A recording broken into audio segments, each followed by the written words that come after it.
Hey everyone, welcome back to the Lana Del Rey fan podcast. I am your host, Yoan, and for this second episode, I will be reviewing Lana's second record titled Ultraviolence. The album was released on June 14th, 2014, and the deluxe version consists of 14 tracks. Now, the album also has an iTunes version, which has a bonus track titled Is This Happiness?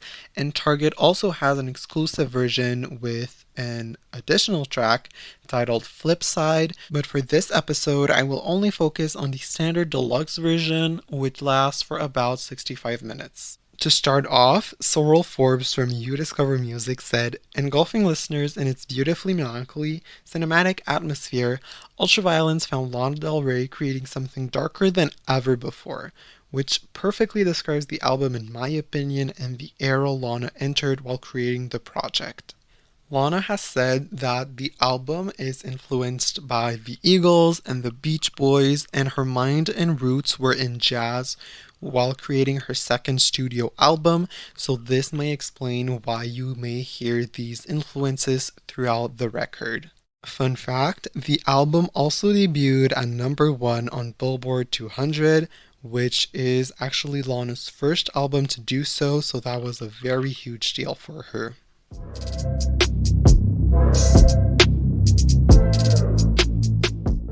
Now, here are my personal thoughts on some of the songs from the album. Starting off with Cruel World, which was definitely an amazing start. The guitar at the beginning immediately set the mood, and I was so relaxed. The vocals were beautiful as always, and I actually was shocked to find out that this song is 6 minutes and 37 seconds long. It goes by so fast, and I find it really interesting how everything got more and more chaotic as the song progressed. And when I say chaotic, I don't mean it in a bad way. It's more like in a artistic and beautiful way, which I definitely enjoyed and suited Lana very well in this song. The title track, Ultraviolence, was really dark and quite explicit. This is one of the songs that most people won't appreciate for its lyrical content. People will often say that it glorifies abusive relationships, but I never saw it that way, even before seeing everyone's opinion on it. I always thought that music was a way for artists to express themselves, and that's exactly what Lana did. She told her story through her song, and I don't think it's fair to criticize her for doing this.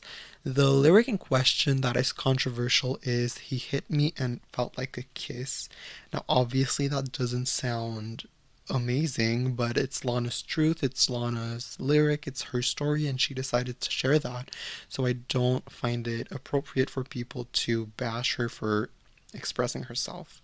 And Lana actually said in more recent interviews that she doesn't feel comfortable with that line anymore and she doesn't sing it anymore, and that when she wrote it, she was actually in a dark place. So she moved on from that. That was a whole other era from now. So we need to stop bringing that up and saying that she glorifies abusive relationship when that's not the case. Finally, in the interlude, she talks over music, which is, as I mentioned in my last episode, one of my favorite things from Lana. She says, I love you the first time, I love you the last time. Yo soy la princesa, comprendes mis wetlands, because I'm your jazz singer and you're my cult leader. And I loved it. It's, the words are a bit dark or a bit, but I loved it. It sounded good, it was beautiful, very enjoyable. Shades of Cool is one of my favorite tracks from this album. It has such a mystical vibe to it, and I find it very mesmerizing. It sounds like she's hypnotizing me with her vocals, and it's so cool that this one song completely changed my mood. And I'll never understand how she does that. Every song, or almost every song, always changes my mood immediately just from hearing the instrumental, the vocals, hearing the lyrics. Brooklyn Baby is so good. It's definitely a dreamy song. She makes multiple references to Brooklyn since, the song is called Brooklyn Baby. And what I find intriguing about the lyrics is that she sings, he plays guitar while I sing Lou Reed. And when I looked it up, it actually said that Lana was supposed to work with Lou Reed on this track. But the day after she got to New York to work with him, he sadly passed away. So I find it sweet that she put that lyric in there to remember him and to keep him alive. West Coast is another one of my favorites just because of how slow it is, and it really pulls you into Lana's dark universe. The instrumental for this song was really great, and I'm not surprised. This is one of the more popular tracks from the album. It's catchy and has good rhythm. I think it was very smart to put it as a single. A lot of people can enjoy it even if they're not Lana fans. Overall, this song is really great, and I don't have much to complain about. Sad Girl is the song where Lana makes you understand her uniqueness and her complexity, in my opinion. She also says being a mistress on the side might not appeal to fools like you. She says as well the same thing about being a bad bitch. And when she talks about being the other woman and being set to the side, which makes her the sad girl, she does it in such a beautiful way. Even if I don't agree with this whole other woman narrative, Lana managed to turn it into something very pretty and satisfying. In Pretty When You Cry, Lana reveals that she loses all of her strength when it comes to a certain person. She definitely is talking about being in an abusive relationship where the guy finds her pretty when she cries. The more he hurts her, the more she's devoted to him, which leads ultimately to some very dark feelings. And it's definitely interesting to analyze the lyrics and just try to understand what she's meaning when she's saying all this. I find this song very dark, obviously, but also very honest and authentic to Lana. Now, Fucked My Way Up to the Top is a song that I really enjoy for so many different reasons.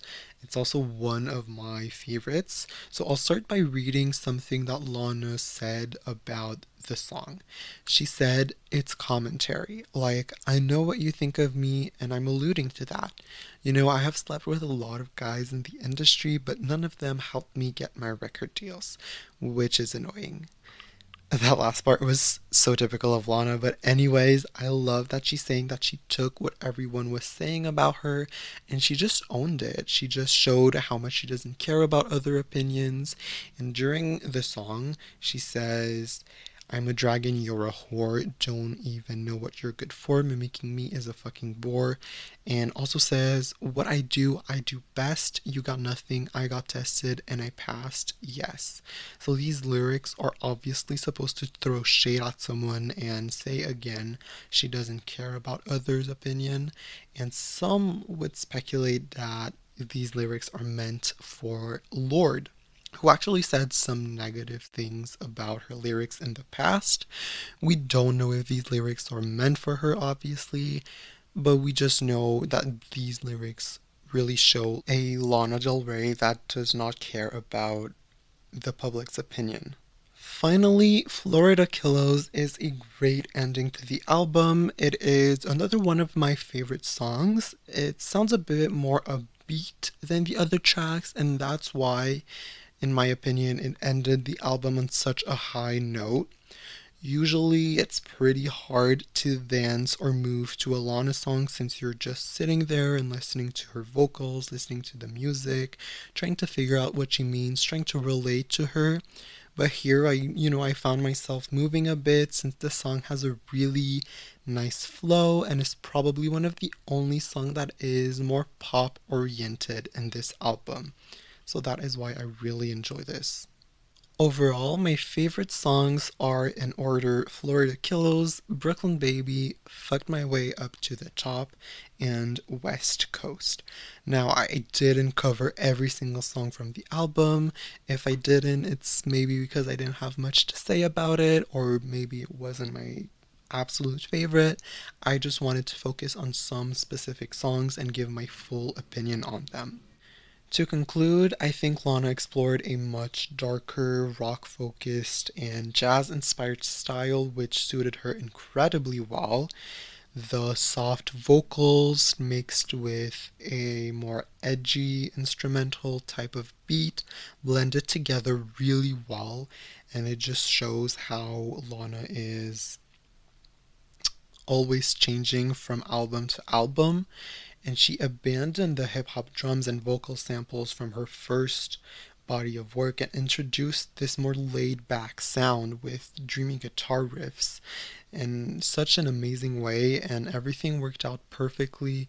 The whole album sounded great, the singles were perfect, the music videos were amazing as well, and this is why I'm not 100% sure, but this may be my favorite album slash era. I think Lana's look during this whole album, during this whole period of time, was very polished, very unique, very true to her, and I absolutely loved it. And that's it for the second episode of the Lana Del Rey fan podcast. Thank you so much for listening. If you're interested in checking out Ultraviolence, you can obviously listen to it everywhere you listen to music, including Apple Music, Spotify, YouTube, and everywhere else. If you want to follow me, I have Instagram. It's at the Lana Del Rey Fan Podcast, or Twitter at Lana Fan Podcast. Again, thank you so much for listening, and I'll see you in my next episode.